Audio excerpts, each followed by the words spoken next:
योमिका सिंह और सोफिया कुरैशी ने जो मोर्चा संभाला और उस मोर्चे से जिस तरह से सिंदूर के युद्ध को उन्होंने परिणाम दिया, आज उनको भी मैं सलाम करता हूं और उनके प्रति आभार प्रकट करता हूं कि आप दोनों हमारे देश के जो है कर्णधार साबित हुए और देश को आपने जो है बचाने का काम किया और पाकिस्तान को दांत खट्टे करने का काम किया। लेकिन दूसरे तरफ बीजेपी बेलगाम जनप्रतिनिधि लोग जिस तरह से हमारी बहन और हमारी सेना के नेतृत्वकर्ता आदरणीय जो है सोफिया कुरैशी के प्रति जिस तरह से अपहरण टिप्पणियां की, हम समझते हैं कि आज तक इस तरह के टिप्पणियां किसी ने नहीं की। इसलिए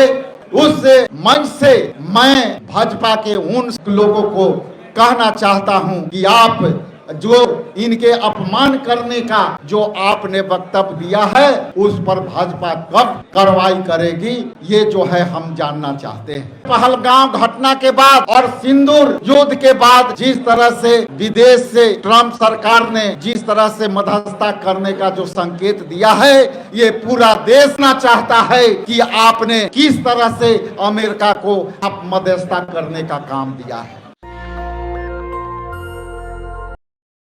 ये जो सभा है हमारे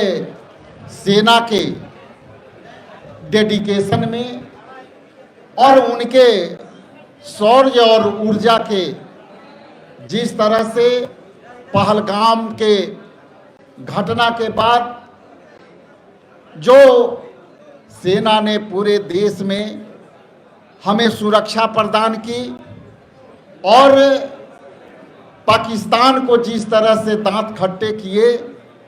आज कांग्रेस पार्टी उनके सम्मान में पूरे देश में यह कार्यक्रम कर रही है। इसलिए मैं तमाम कार्यकर्ताओं को प्रति आभार प्रकट करता हूं और आपके इस जज्बे के लिए इस हॉल से अपने सेनाओं को मैं सैल्यूट करता हूं और उनको धन्यवाद देता हूं। आप जैसा कि जानते हमारा देश जिस तरह से 1971 में पाकिस्तान को जिस तरह से हमारे सेनाओं ने जवाब दिया और जिस तरह से कारगिल के में हमारे सेनाओं ने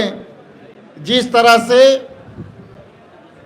पाकिस्तान को दांत खट्टे किए और आज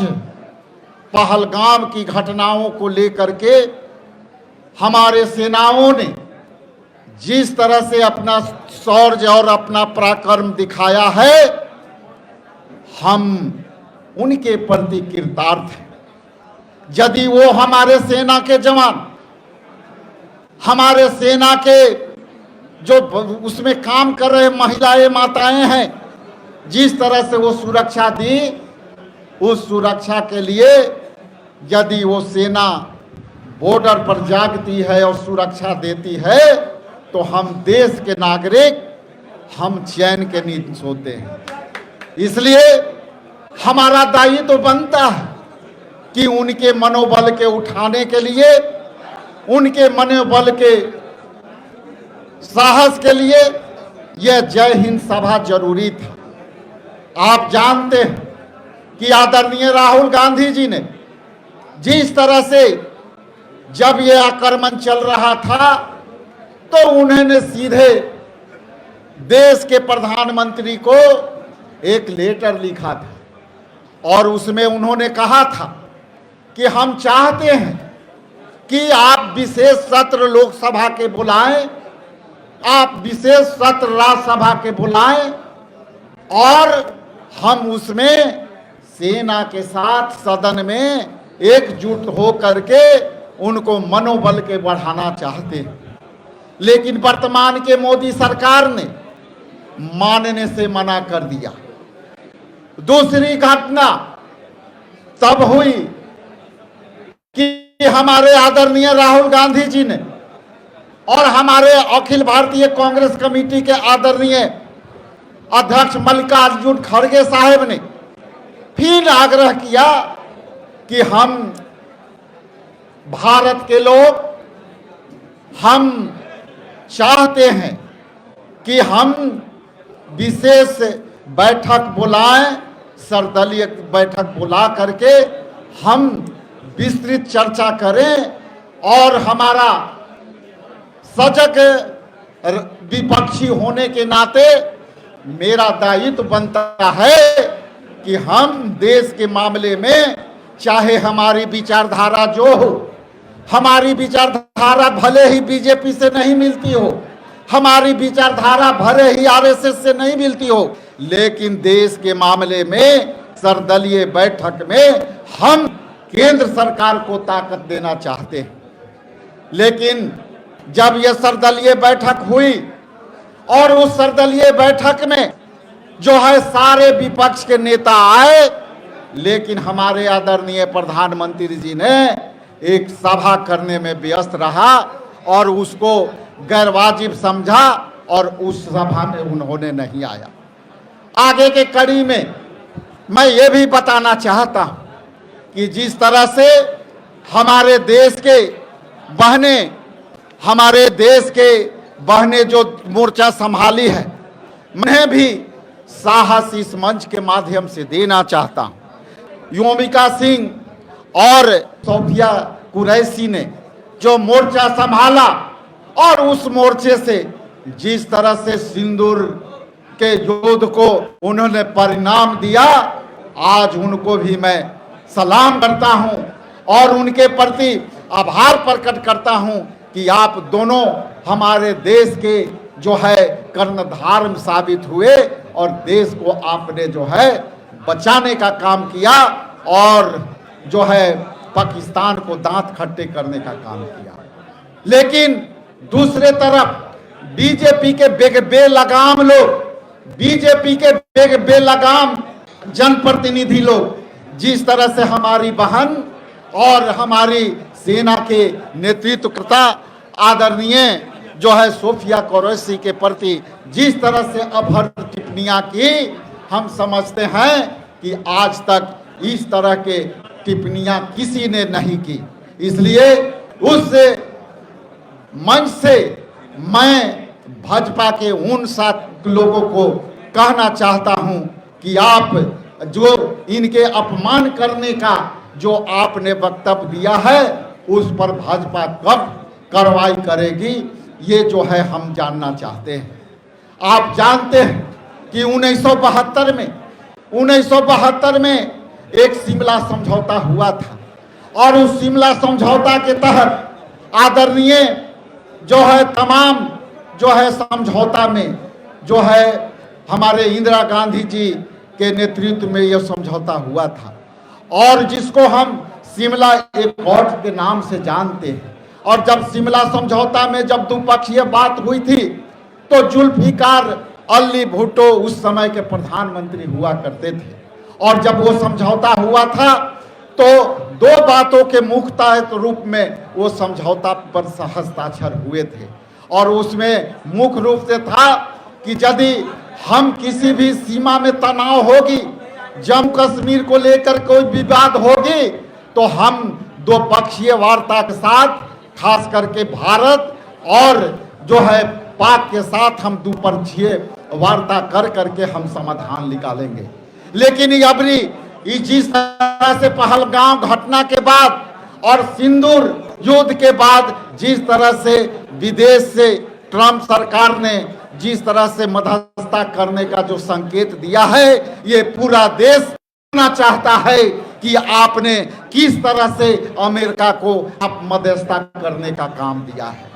हम देश के वासी, हम देश के नागरिक जो है आदर्श नागरिक होने के नाते ये मुझे जानने का हक है कि आपका हस्तक्षेप अमेरिका किस बिंदुओं पर किया और उसके बाद आपने जो है युद्ध विराम का घोषणा कर दिया। इसलिए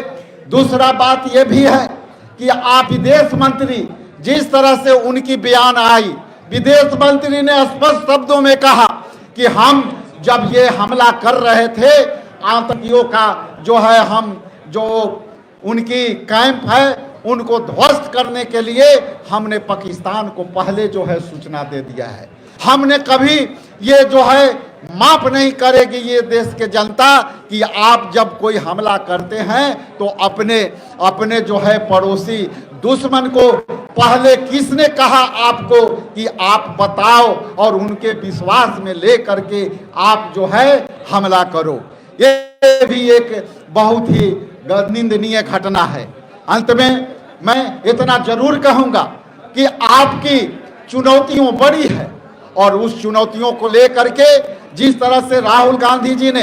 अपनी बातें कही है, एक भी बात उनकी भविष्यवाणी गलत साबित नहीं हुई है। उन्होंने कहा था कि आप जो है चाइना आपके फिंगर 4 फिंगर 5 तक आपका गश्ती पेट्रोलिंग को आपका जो है कब्जा कर लिया है। उसने नहीं माना और प्रधानमंत्री जी आज तक उस पर चुप रहे और चाइना को नाम लेने से भी आज तक बचते रहे। उसके बाद मणिपुर के घटना घटी, प्रधानमंत्री उस पर भी चुप रहे और आज पूरा देश ये सिंदूर की जो युद्ध हुई उस पर ही जो है चुप रहे। इसलिए कई बार उनकी ऐसी वक्तव्य आती है, हम उन प्रधानमंत्री से हम सवाल करते हैं ये जय हिंद सभा के माध्यम से कि आप ये बताइए कि आप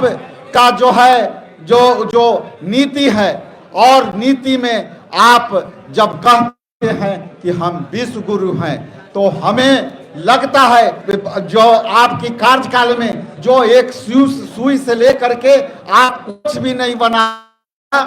वो कैसे विश्व गुरु हो गया, हमको आज तक ये समझ में नहीं आया। और इन घटनाओं को लेकर के पूरा देश हम चाहते हैं कि इसी तरह से कांग्रेस पार्टी के तमाम कार्यकर्ता आप पूरे बिहार में सेनाओं के पक्ष में उनके शौर्य को ताकत देने के लिए आपको खड़ा होना पड़ेगा और खड़ा होने के लिए आपको कुछ पूरी सम्मान के साथ आपको आगे बढ़नी होगी। हम राहुल गांधी के उन सभी भविष्यवाणियों को हम जो है देखते हैं कि आखिर जो हमारे नेता आदरणीय राहुल गांधी जी कहते हैं वो सामने होता है।